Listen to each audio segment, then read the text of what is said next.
I have a bone to pick with America. Oh, here we go. What's your bone?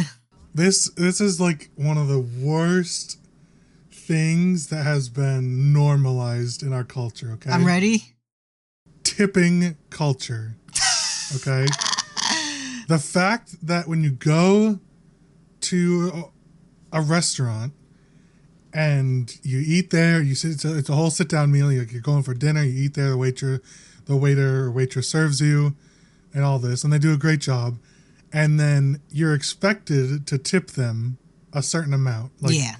You know, there's like a minimum that's often like the socially accepted, and then you can obviously do more or less based on performance. Yeah. But it's gotten to the point where, like, if you don't tip them, they rage bait, right? Like yeah, it's a whole thing. Right, they get incredibly mad, and like, so there's a number of reasons why they might not have been tipped, right? Like, it could be all sorts of things. That's not what I'm getting into. What I am annoyed about is if you don't tip them, that lessens their money that they make. It's not just like extra tips. Yeah. Waiters and waitresses live off their tips. Their hourly wage is like $3 to $5. And if restaurants just actually paid them like a livable wage and didn't rely on them making tips, this would be fine. It's like it's such a bullshit rule. Like, just give them that little extra treat if they did well. Right. Like, I could then tip them based on how they actually did, and I wouldn't feel bad giving them 0 if they could, do a better job. Yeah. And this is like a thing mostly centralized in America. Completely. They don't tip in Europe. They don't tip in Japan. Right, they don't. Yeah, that was the one I was going to say. I know they don't tip in Japan. And in fact, it's, correct me if I'm wrong, but I heard it's weird if you tip. Yeah, it's low-key insulting. Right. It's like, oh, this is my job. I should be doing, why are you giving me extra money? This is like just a thing I'm doing. Yeah. And so if you go there, it's weird. And I know France is the same way. I'm not sure about the rest of Europe, but I know France is very similar. And so, like, why can we not, this is the thing about a lot of the U.S., but why can we not just pay them a livable wage? And then, because other countries can do this. We're ruled by idiots. Oh my God, I watched the debate. I know we're ruled by idiots. I did not have sex with a porn star. 2 old fossils arguing about the sex they've had and the golf they're on. God, what is going on? Can we stay on topic at least? A literal skeleton and an orange pedophile just going at each other. My God, it is the worst. Oh, man. We are truly and rightfully cooked. Yeah, with all the, what did he say? The Mexicans stealing black jobs? He sure did. God.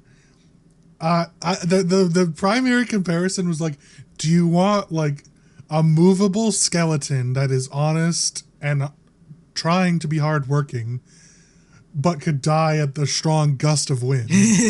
Or do you want someone that's so radical and actually headstrong, but lies 99% of the time? Yeah. It's such a tough choice to make, apparently. I'm like, to be honest, I'd rather have the skeleton. At least he's truthful. Yeah, and he's got a backup plan when he blows over, and she seems pretty exactly. neat. That's what the vice president is for. Yeah, and I think the world just collapses if the president dies, keels over quick. At least we don't have to have an inflated Cheeto Puff criminal in our office. Exactly. God. It's funny, I was telling Julia that if Trump wasn't like racist and a pedophile, he'd be like such a hit with Gen Z. Because he's so amusing. Yeah.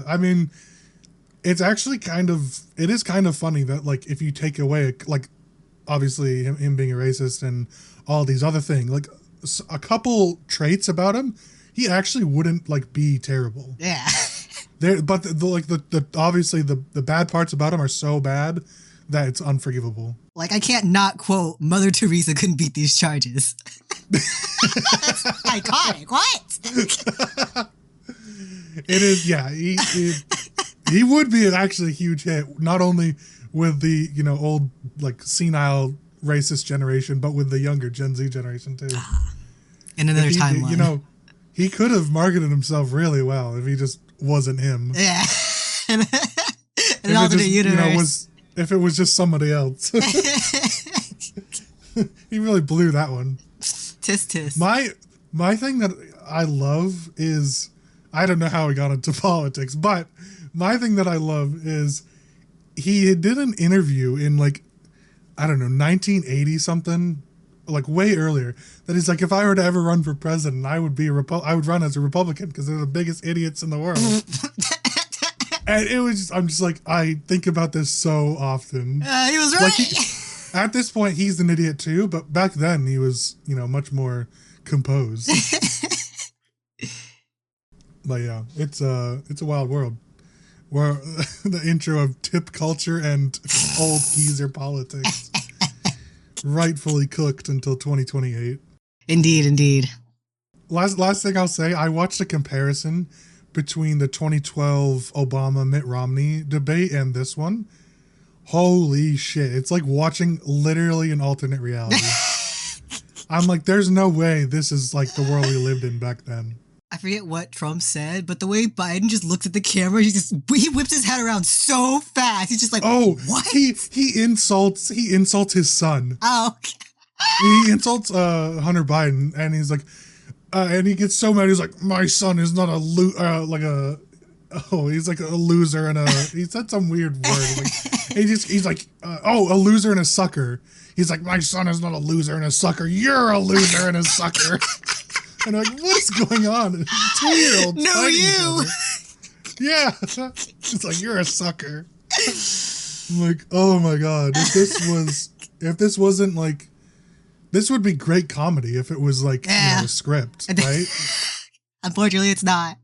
It is to all the other countries. Oh, they're loving it. Eating it up. They're eating it up. Oh no. Welcome everybody to episode 124 of You're Ridiculous. Woo! My name is Luke, one of your hosts. With me as always, your other host, Wolf. That's me. Took me a second to remember what I said. I saw. I had to get off the Trump propaganda. Last week, we did a little game roundup where we talk about the future games that we're excited about. Yeah. But this week, we have something a little different. We're going to be talking about our villain Mount Rushmore. Yeah.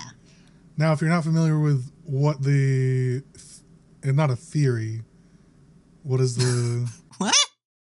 Well, the idea of what Mount Rushmore is in this context. Like, people ask the question, what's your basketball Mount Rushmore? What's your Overwatch Mount Rushmore? And basically, it's the idea of asking who are your top 4 people in that category.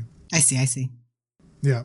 But it's not like a theory. I was trying to think of like what you could call this, right? Yeah, I guess this is the idea or question.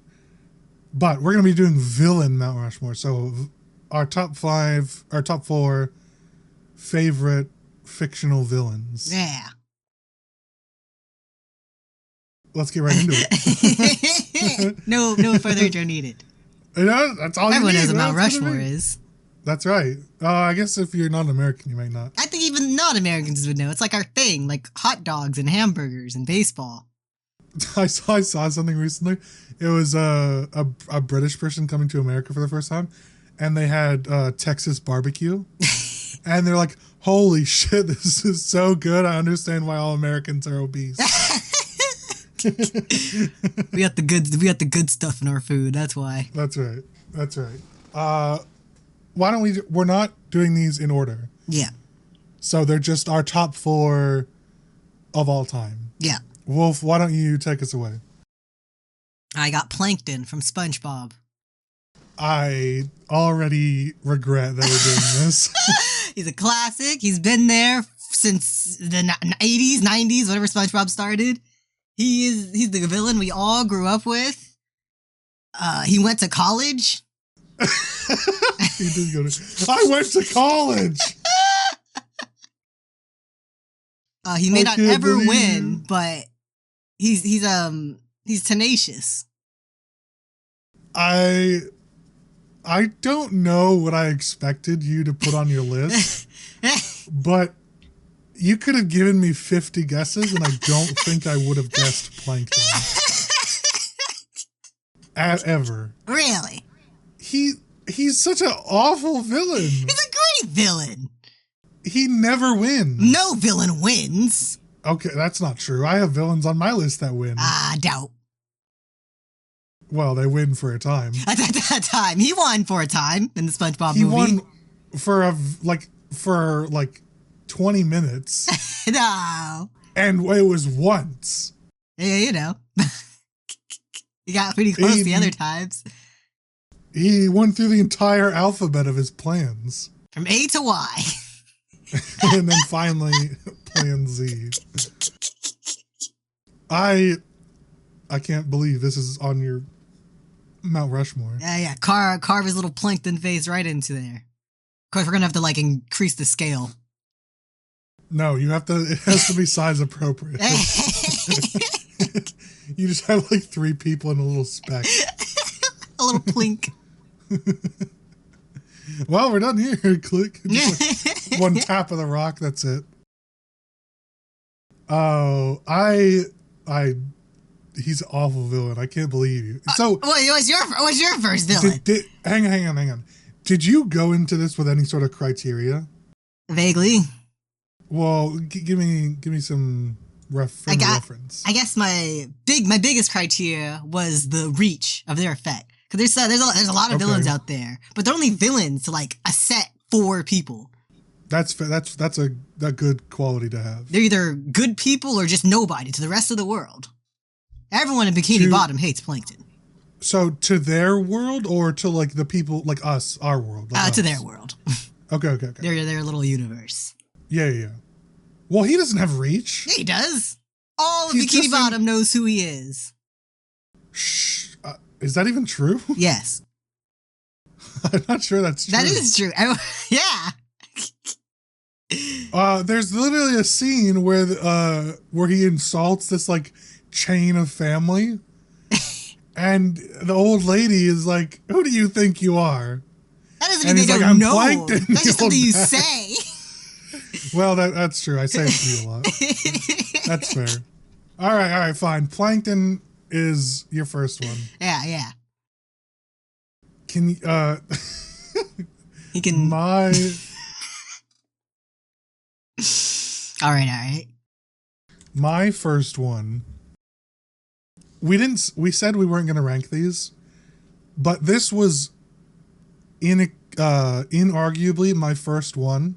Ooh. And it is not close. I think this character deserves to be on basically everybody's villain Mount Rushmore. Okay.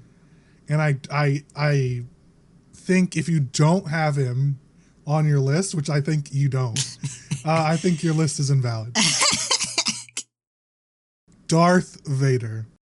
That's not what I thought you were going to say. Darth Vader. My first one, my number one villain. I didn't rank the rest of them. Yeah. But this one is also the one that I grew up with. That's fair. And my parents grew up with. So I sort of watched him growing up as Anakin. But then he became Darth Vader and everything. But my parents grew up with him just as Darth Vader. And he has insane reach. He's literally actually known throughout the entire galaxy that he's in. Yeah. As Darth Vader. Everyone is terrified of him. He is taller than literally everybody, unless you're some alien that's big. But everybody suspects that he's a human, right? Everyone thinks he's a human in a suit, and so he's 6'8" or something ridiculous. Wow! So he's towering over you in a huge black suit, got the deep voice, intimidating you. There's also the aspect of you only know him as Darth Vader, but there's a mystery about him. You don't know who or what he is really, which I think creates a really threatening aura. And there's a crazy quote. This one is actually from the comics that he was one of the Star Wars comics. There's a rebel army that surrounds him, and it's just maybe 25, 30 guys. And he's like, drop your weapon, we have you surrounded. yeah, you're outnumbered and everything. And he's like, all that surrounded me is fear and dead men. And then he kills the whole army. That's raw. Yeah, raw and hard. Yeah. And so several times throughout all his movies, like, and scenes, he's just like sort of standing there, and then he ignites his lightsaber, and it just a threatening aura about him. Yeah. Right? So I think he is easily the number one best villain of all time. He's committed several war crimes and atrocities. And he also has a great redemption arc. Where he eventually becomes good again. Oh. But he was, top tier villainry at the time. Yeah. He was doing some things that, the Geneva Convention was reaching for. That's mine. Darth Vader. Who's your next one? Do you have any objections, or is mine valid? Yours is valid. I don't like Star Wars, so he didn't cross my mind, but that's valid. That's fair, yeah. I don't, yeah. It's understandable if you don't like Star Wars, but come on. Even if he's not on your list, you gotta recognize, he brings a certain level that you just have to respect. Yeah. My next one would be Madara Uchiha from Naruto. Well, Naruto Shippuden. You won't know him, but I have no idea. He was the secret twist villain that was hiding in plain sight for like 3, maybe 4 years, in the form of Toby, who was, if you look at it like in hindsight, yeah, of course he was super powerful, but the way they played it, he looked powerful through like the Bugs Bunny logic, like, oh, if it's funny, it'll work. But that wasn't the case. He was just that guy. I actually do know this character. Oh, perfect. Well, I've seen him. Yeah. He fights in the Great Ninja War. It was him versus the rest of the Shinobi Nation, and he was winning. Not even bringing a sweat. Man went hard. Why was he hiding for so long? He was kind of acting in the shadows. Because like if he was like out there, people would recognize him and get in his way. Was he like hiding among the good guys? No, he was. Oh, okay. He was among the bad guys, but he like acted as if he was like their comedic lackey. But he was really pulling the strings. Yeah. Okay. On a scale of like what's the power level of this guy? Because I don't really know much about him. Probably like a 9. Like in the context, probably like a 9 or like a solid 9. I wouldn't say 10 because there's a literal god on the battlefield too. But who's the god? I forget what's her name. Sukuya or something. Oh, okay. She's working with him, sort of. He betrays her, so fuck her, I guess. Classic. Interesting. Okay, I can't dispute this one. He's got the strongest version of the Sharingan. His big plan was to put everyone in a hallucination forever, and it would have worked. It would take like a lot of like just like pure maintenance power to pull off. That's like a couple. That's the entire nation of Japan constantly under hypnosis. So yeah, I guess we never talked about our villains' goals previously, but come on, the first two don't need any introduction with their goals. I mean, everyone knows them. Yeah, so that's fair. Yeah, so he wanted what was the ultimate goal was to put everyone asleep and then control Japan. Pretty much. I guess technically his goal was genocide. Oh? Because I mean, that was kind of the end goal. There's like a lot of life back and forth because the guy he's like manipulating, who's pretending to be his like leader of his big foundation, he thinks they're doing it for the sake of peace. Since if everyone's under hypnosis, they can't fight. Sure. But the end result of this is like anyone who wasn't strong enough, they kind of just fall over and die because they're in an illusion forever. Okay, fair enough. Interesting. Okay. I can see it. I mean, I've only seen bits and pieces about this guy, but I'm familiar with the aura that he carries. He walks in the room and you sit. I give up my chair and say, sorry, sir. when there's 10 other chairs open. Nice. All right. Before I reveal my second one, I have a question for you. Okay. Can you tell me who is on our Mount Rushmore, the 4 people. Abraham Lincoln. Okay. George Washington. That's 2. Thomas Jefferson. No. James 3. Madison. No, you're right. You're right. Okay. Thomas Jefferson. James Madison is not on the list. He's on the I think the $10 bill. Yeah. I really don't know the last one. He's got that weird mustache. He does. You're right. Theodore Roosevelt. Okay. Listen, see, you knew. You're good. You passed the test. And the 4th guy. Yeah, the 4th mustache guy. Even his position on it seemed like an afterthought. Because why is he not facing forward? Yeah, he's all angled. he's just kind of like when like Squidward's sculpture like messes up and they like stick the nose on it. Yeah. That's what happened with this one. All right, my number 2 or second one, whatever you want to say, not in order once again, is the Joker, specifically from The Dark Knight. Keep talking, I gotta check. Okay. So the Joker from Batman The Dark Knight, I think he belongs on here because he is evil in the way that a lot of other villains aren't.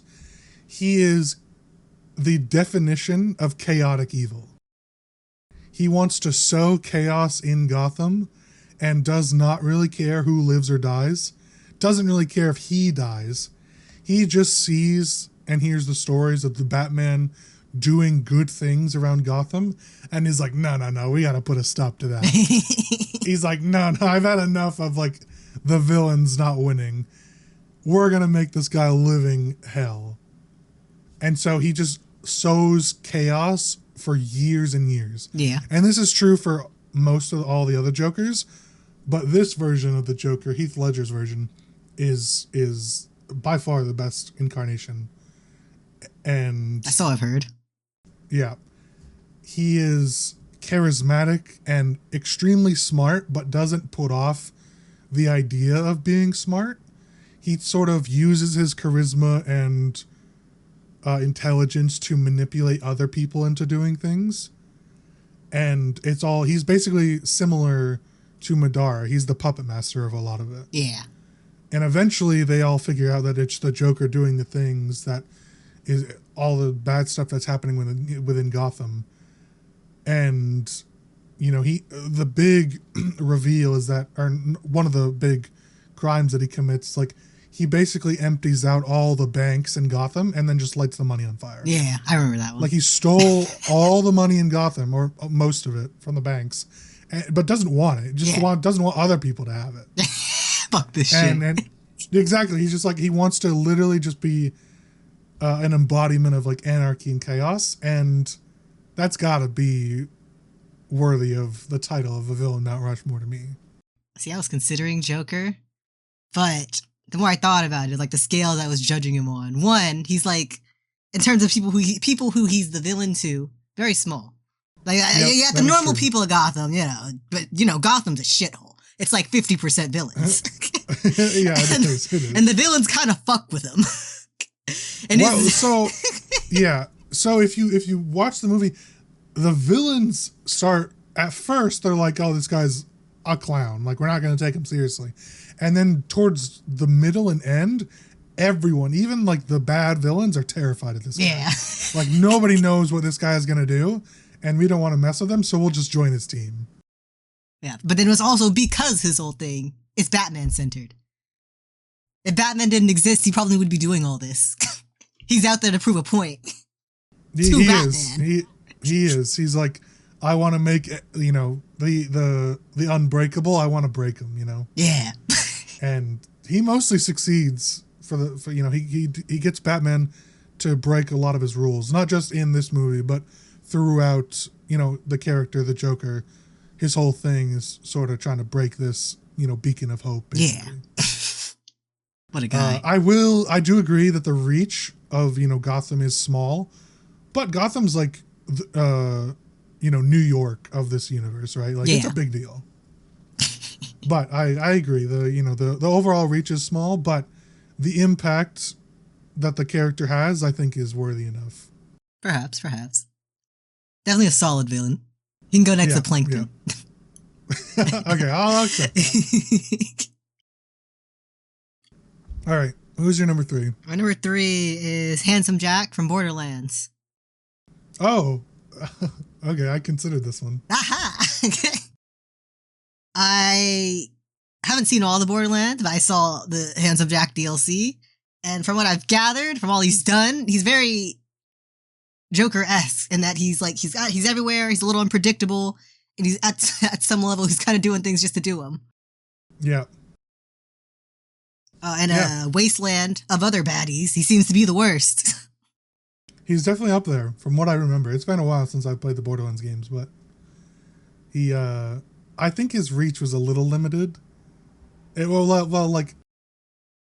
Obviously within his own universe, it was pretty broad. Yeah. But I don't think it's not like the Border games are like the pinnacle of gaming. No. Right? And so the impact that this villain had, while good, I think is lessened just by, Borderlands being sort of like B tier, right? Yeah. Isn't there a Borderlands movie, or was it a show? It's coming out. It's a show. I see. Or maybe it's a movie. I don't know, but it's coming out. Which is, surprising. I know. I sent you the trailer, and I'm like, this looks really good, but like, wow, what a choice to make this as a movie. They got Jack Black. It's gotta They be do. good. They got Jack Black. They got Kate Blanchett, who's great, which you probably don't know, but she's great. They got a bunch of other people who I remember being good, but yeah, this is a solid one. This was like would probably be in my like top 15. Yeah, niche group. He could take a Theodore Roosevelt slot. He can have the Squidward nose spot. Fair enough. I did think about Handsome Jack, yeah. He also looks the part. He does, yeah. There's a lot of, villains that don't look the part. Like, Joker, to be honest, doesn't really look the part until, when he's like his charismatic and clowny self. But then when he swaps to that like maniac version, then he looks the part. Yeah. But it's sort of not always, right? Because like he has other times where he's like in a nurse's uniform and he's like, what's going on? He's a goofball half the time. He is, yeah. So, but Handsome Jack kind of always maintains that like, charismatic villainry style. Yeah. My number 3. I'm debating between 2. Still debating it. Well, so I'm torn, right? Because I know who I want my 4th to be, but you will literally not know who it is. Oh. And you won't. And so I'm wondering if that should influence my decision at all. And it's not gonna. So my number 3 is gonna be Sauron from Lord of the Rings. Ah. And you're familiar with this a little bit because we watched the show. Yeah. So you have an idea about what he's done. Yeah. Basically, he is sort of like a demigod from like essentially heaven, was sent to the world to create or help create it, and ended up taking over. His sort of person that he followed became evil, and then Sauron became evil with him.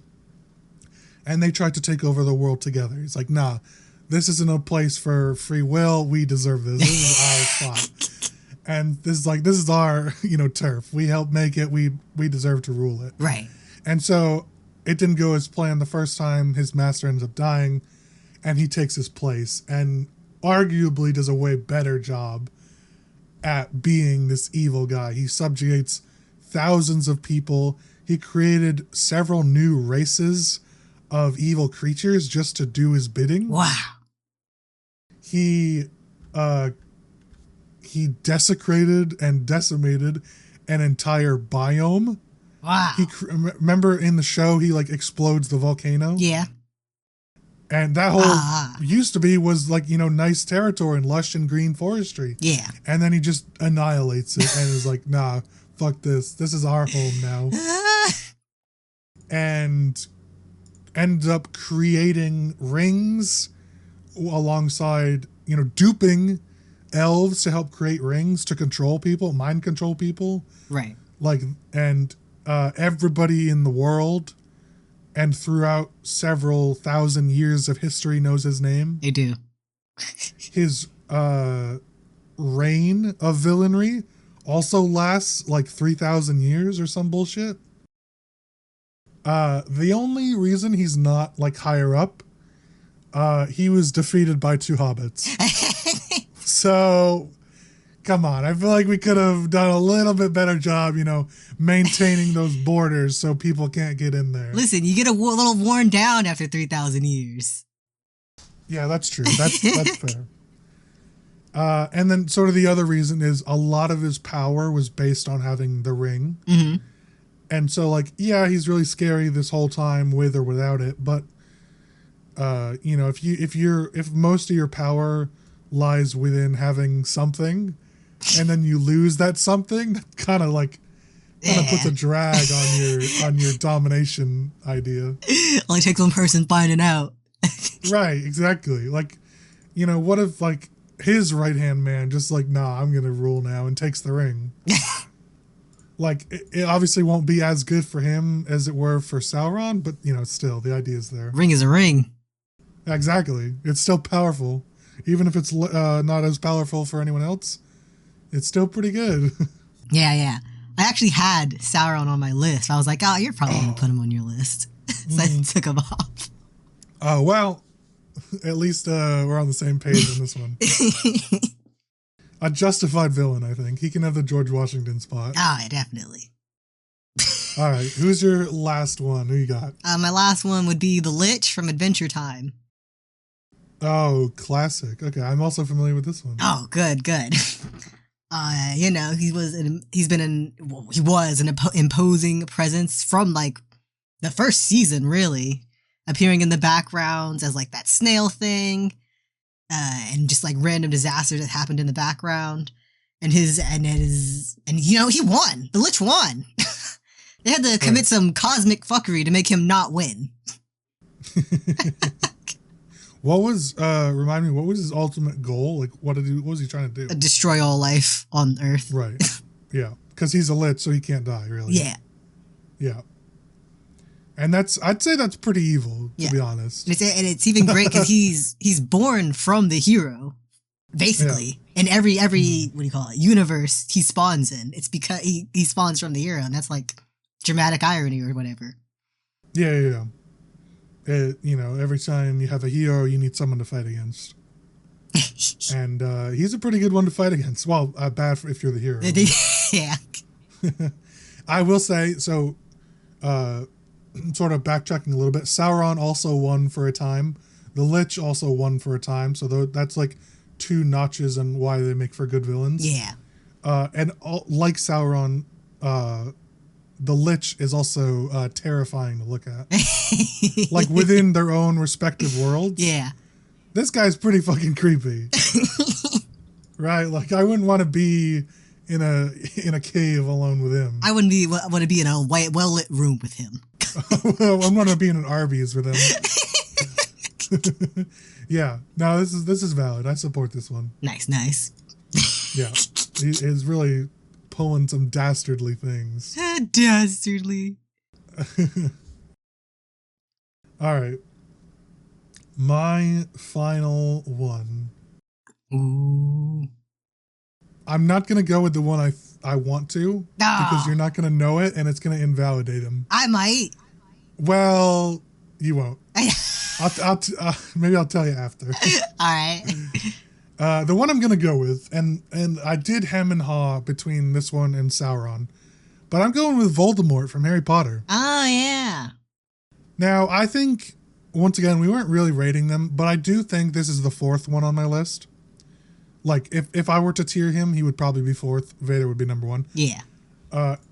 Largely because he gets, defeated by a couple high schoolers. However, it wasn't just them. It took literally the whole wizarding world to defeat him. So that there is that. But he also won for a long time so the original war in Harry Potter started in like, I don't know, 1970 something. And to 1985 or, it varies, or not varies, but I might not have the exact years exactly right. But for something like 13 or 15 years, this guy was number one. Ooh. He was the big baddie. He basically, right before he was defeated by Harry, like when he was a baby and his mother sacrificed herself, he won, like full stop. Like nobody was able to defeat him. Nobody was going to win. He was it. And then he goes to kill the one person prophesied to defeat him. And obviously you run into your own demise. Yeah, exactly. Like it's the whole, one meeting their destiny on the road, taking to avoid it, right? Like, yeah. So, but he won, full stop. Nobody was beating him. He is terrifying, and the whole wizarding world has like several names that they call him just so they don't use his real name. Right. Like they call him, he who must not be named. Yeah. Because they don't want to say Voldemort, because they think his name has inherent, magic to it, like bad aura, bad vibes. Bad juju. Yeah, he created a whole cult around himself to worship him. He created a bunch of new spells, all of it dark magic, but that's still pretty powerful.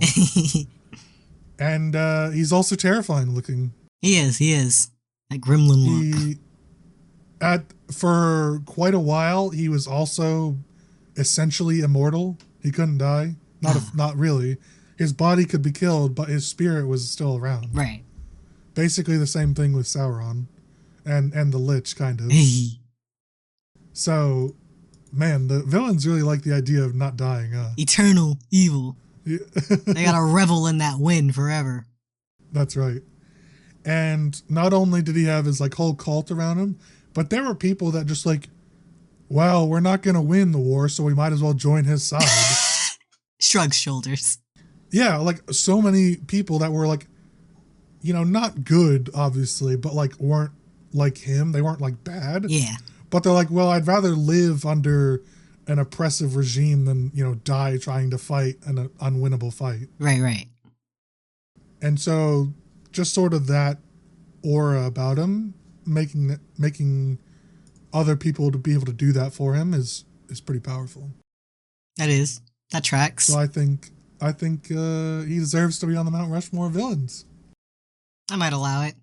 I actually didn't like Harry Potter either, so I couldn't even. I don't, because I knew Voldemort was like the villain. I never knew what he wanted. I never knew what his goal was. So his goal was literally just to rule the wizarding world. He thought that anybody. So there's this thing called purebloods, which means if you're born from a wizarding mom and a wizarding dad. Yeah. He thought that basically he was Hitler. Yeah. Okay. He thought that if you were born from a Muggle parent and a wizarding parent, that you were like lesser being. Okay. You weren't worthy of practicing magic. And so what he wanted to do was make the entire wizarding world pure bloods only. So wizard on wizard. Yeah. Making more pure-blooded wizards. And anybody that was, they called them mudbloods for muddy blood. He wanted to wipe all of them out. Okay. He wanted to completely kill them and have only people who were purebloods to be able to practice magic. That's pretty bad. That's pretty bad. And the longer that history goes on, the less pure bloods exist. At the time, at like the height of his power, there were like 30 families that were pure bloods. Yeah. Like in the whole world. Like everybody else had ended up, at one time marrying a Muggle and having Muggle children. Yeah. And so the idea that he's going to kill like, 90% of the like wizarding world. He didn't think out his plan. It's pretty bad. He got ran out of people. He was okay with it. He was okay. Yeah. So that was his ultimate goal. The reason he was so fixated on Hogwarts was because, well, one, Harry was there. Yeah. And Harry was the one that could stop him. The other person that could stop him, in theory, was Dumbledore. Ah. And so the idea was that he wanted to shut down both of those people. And if he does that, he essentially wins. Yeah. Like, nobody else is, even close of the power that those two are, for against him. So if he kills Dumbledore and Harry, then he's like, I've won. I see. But that was probably his downfall, focusing on them. Right? Probably could have left him alone and gotten away with it. Probably could have at least come close. He won for a while, and he was winning, but Harry stopped him both times. Got his ass kicked by a baby. And then a high schooler. A high schooler didn't even finish high school. Dropout. Shamed. So that is our villain Mount Rushmore. Did you have any honorable mentions? I did have two. Okay. Pyramid Head from Silent Hill. I'm not familiar. He's got the pyramid for his head. He's got the big giant sword. He's like the main villain, I guess. That follows you around. I know. Yeah. I know who this is. Yeah. Yeah. Okay. And Bling Bling Boy from Johnny Test. I hate you so much. I cannot believe you've said this. You've spoken his name in my presence. God. I have one. Oh, is it the one I allegedly don't know? Allegedly don't know. So I'm just going to say the name. Hans Landa. I don't know who that is. I knew you wouldn't know. So this is from Inglourious Bastards. It's a movie by Quentin Tarantino. And it's a World War II movie. And so I'm not going to get into it super deep because it's really not good. Well, the movie is good, but discussing it in depth is not something I want to talk about on the podcast. Right. But the idea is he rounds up all the Jewish families and sends them off to a farm upstate. They're fine. They're fine, by the way. But he is also extremely charismatic and intelligent, and so he gives off this aura that he's your friend, and then he kind of flips the switch and is a maniac. Yeah. Anyways, that's all I'm gonna get into it before we have to start censoring stuff. Yeah, speaking of the Holocaust, when I was looking at the villains wiki page or whatever, trying to get inspiration, why were there 20 entries of different Adolf Hitlers? Oh yeah, it's yeah. I also saw that. Oh man, you have to type in fantasy villains, not because then you end up getting actual villains. I'm come on now. Oh man. Yeah. So this is not an official honor. Well, this is an honorable mention, but was never gonna make my list. Yeah. Doofenshmirtz. Oh. Because he's an enjoyable villain. Yeah, he's hardly a villain. He's very ineffective. And some of the things he makes are good, really. Well, yeah, but Perry still stops him. He does. Can't let him have that W. But he's an enjoyable villain to watch. So you're kind of rooting for him. True. At some times. Oh, he could be worse, like they showed in the movie. What do you mean worse? Have you seen the Phineas and Ferb movie? No. Okay, so they go to an alternate universe. They live in a fascist dictatorship that's led by their version of Doofenshmirtz. Okay. Who's an actual effective villain. Oh my god. All right then. Never mind. I'll keep him off the list. I guess we can put that one on the list.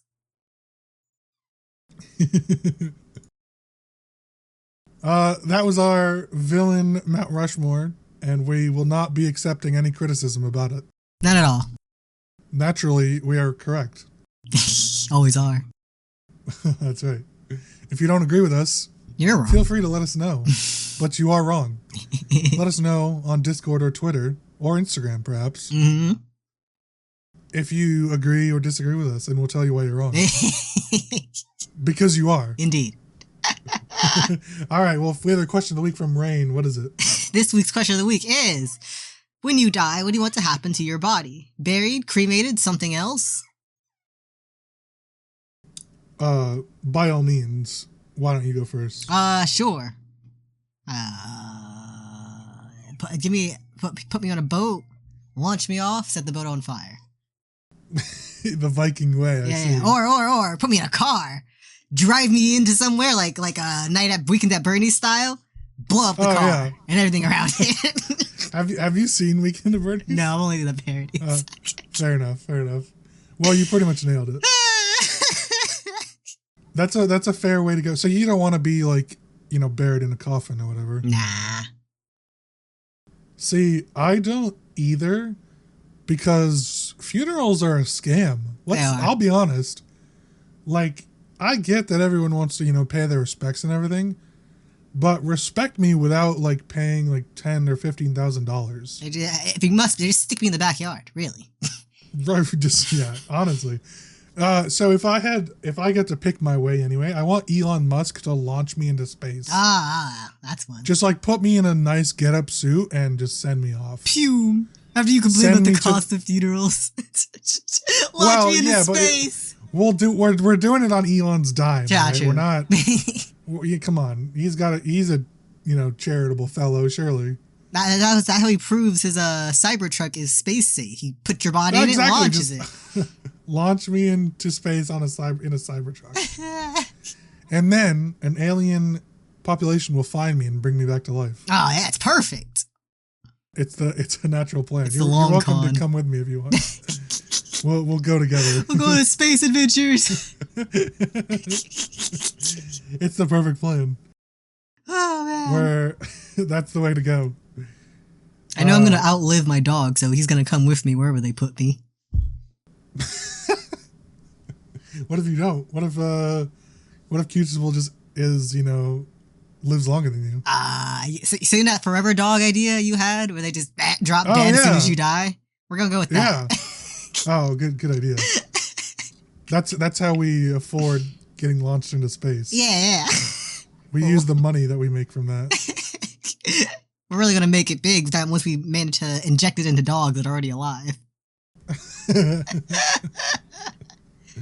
All right, Wolf, take it away.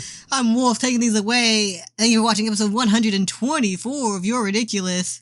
Woo! If you liked all that, if you hit the like, comment, and subscribe button, hit the bell so you get notified of the next episode. If you're watching on a podcast website, be sure to hit the plus and give it 5 stars to support this show. You can follow us across the internet, the main cast at ridiculous_cast on Instagram, Twitter, and TikTok. You can follow Lucas at 7angry with an E, and you can follow me at Rainbow Does without the W. We hope to see you guys all again next week, but until then, say goodbye.